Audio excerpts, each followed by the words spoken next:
Сәлем достар, бүгін сіздермен үй жағдайында дәмді әрі пайдалы крыжовник вареньясын дайындаймыз. Крыжовник дәрумендерге бай жидек. Оның құрамында С дәрумені, антиоксиданттар және талшық көп. Ол иммунитетті қолдауға, ас қорытуға көмектеседі және ағзадағы бос радикалдармен күресуге ықпал етеді. Ал енді вареньяны дайындауға кірісейік. Алдымен крыжовникті жақсылап жуып тазалаймыз. Содан кейін қантпен араластырамыз, біраз уақыт қойып қоямыз. Мен сумен араластырып, қантты қайнатып алдым.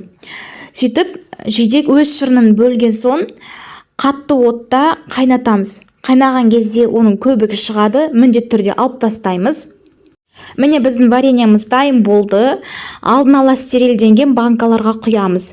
Осындай қарапайым тәсілмен қысқа арнап хош иісті дәмді вареньямыз дайын болды. Егер рецепт ұнаса, видеоға лайк басып, арнама жазылыңыздар.